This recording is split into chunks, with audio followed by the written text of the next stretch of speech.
গণভোটের রায় বাস্তবায়ন এবং জুলাই গণহত্যায় জড়িত ফ্যাসিস্ট শেখ হাসিনা ও তার সহযোগীদের বিচারের দাবিতে ময়মনসিংহের ভালুকায় গণমিছিলের আয়োজন করেছে জামায়াতে ইসলামী ভালুকা উপজেলা শাখা। শনিবার উপজেলা শাখার উদ্যোগে আয়োজিত গণমিছিলটি ঢাকা ময়মনসিংহ মহাসড়ক সহ পৌর সদরের বিভিন্ন গুরুত্বপূর্ণ সড়ক প্রদক্ষিণ করে পরে সংক্ষিপ্ত সমাবেশ অনুষ্ঠিত হয়। সমাবেশে প্রধান অতিথির বক্তব্যে জেলা জামায়াতের আমির আব্দুল করিম বলেন, জনতা, শ্রমিক, পুরুষ, নারী, যুব, শিশু সকল পর্যায়ের জনগণ সেই আন্দোলনে সম্পৃক্ত হয়ে বাংলাদেশে 1400 মানুষের শাহাদাতের মধ্য দিয়ে প্রায় 30,000-এর মতো মানুষ আহত হওয়ার মধ্য দিয়ে সেই আন্দোলনের পরিসমাপ্তি ঘটে শেখ হাসিনা বাংলাদেশ থেকে পলায়ন করতে বাধ্য হয়েছিল। সংগ্রামী ভাই এবং বন্ধুগণ, এরপরে ইতিহাস আপনারা সবাই জানেন। বাংলাদেশে গত 12ই ফেব্রুয়ারি যে নির্বাচন অনুষ্ঠিত হলো, সেই নির্বাচনে 2টি নির্বাচন অনুষ্ঠিত হয়েছিল। একটি নির্বাচন ছিল গণভোটের নির্বাচন, আর একটি ছিল সাধারণ পরিষদের নির্বাচন। সংগ্রামী ভাই এবং বন্ধুগণ, এই গণভোটের নির্বাচন হলো তারেক রহমান সহ সকল নির্বাচন অংশগ্রহণকারী সকল দল মত নির্বিশেষে সবাই জনগণকে আহ্বান জানিয়েছিল গণভোটের রায়কে বিজয় লাভ করার জন্য।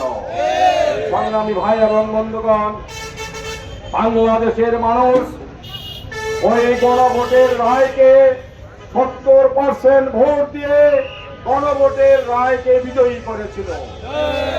কিন্তু আমরা দুঃখের সহিত লক্ষ্য করলাম, বর্তমান বিএনপি সরকার 2/3 আসন পেয়ে তারা এই কয়েকদিন পূর্বে তারা যে গণভোটের পক্ষে কথা বলেছিল, সেই কথাটি তারা বেমালুম ভুলে গেল। আমরা ধিক্কার জানাই ওই সমস্ত নেতৃবৃন্দকে যারা অল্প দিনের কথা মানুষকে ভুলিয়ে দিতে চায়। সংগ্রামী ভাই এবং বন্ধুগণ, আমরা বিএনপি ইতিহাস আমরা দেখি 1991 সনের 90 আন্দোলনে বিএনপি যখন ক্ষমতা আসলো, 3 জোটের রূপরেখা তারা বেমালুম ভুলে গেল। আবার 2024-এর এই গণ আন্দোলনের এই অভ্যুত্থানের এই বিপ্লবের পরে 12ই ফেব্রুয়ারির গণভোটের রায়কেও তারা ভুলে যাওয়ার জন্য মানুষকে ওই ঘুম পাড়ানির কথা মানুষকে বলে বেড়াচ্ছে।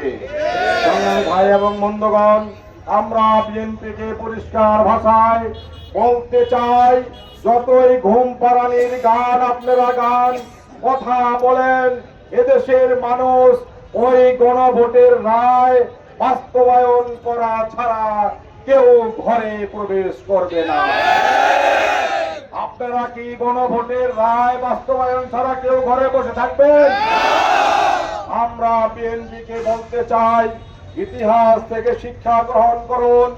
তা না হলে অতীতে যেইভাবে স্বৈরাচারীদের পতন ঘটেছে, আপনাদেরকেও সেই ধরনের মুখোমুখি আপনাদের হতে হবে।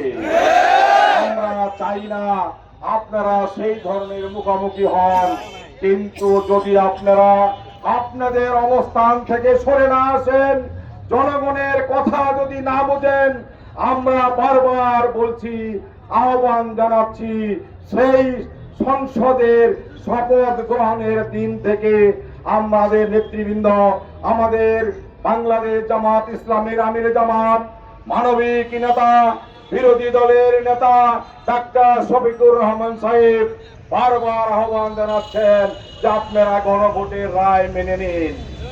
বাংলাদেশের সংবিধান সংস্কার করে যে ওয়াদা করা হয়েছে, সেই ওয়াদার প্রতি আপনারা সমর্থন জ্ঞাপন করে সংস্কার পরিষদ গঠন করুন। ভাই এবং বন্ধুগণ, আমরা এমন লক্ষ্য করছি, বিএনপি এই সমস্ত কথায় কোনো কর্ণপাত করছে না। তারা অতীতের মতোই ওই ফেসিবাদের যে সমস্ত আইন কানুন ছিল, সেইগুলোকে দিয়ে রেখে তারা সেই পথেই অবলম্বন করছে। তাই আমরা বলতে চাই, বিএনপিকে আবারও আমরা বলতে চাই, 1 আগস্ট আজকে সারা দেশে প্রতিটি জেলা উপজেলায় এই ধরনের গণমিছিল অনুষ্ঠিত হয়েছে। এই বার্তা যদি বিএনপি গ্রহণ না করে, তাহলে আগামী দিনে বিএনপিকে কঠিন অবস্থার মুখোমুখি হতে হবে।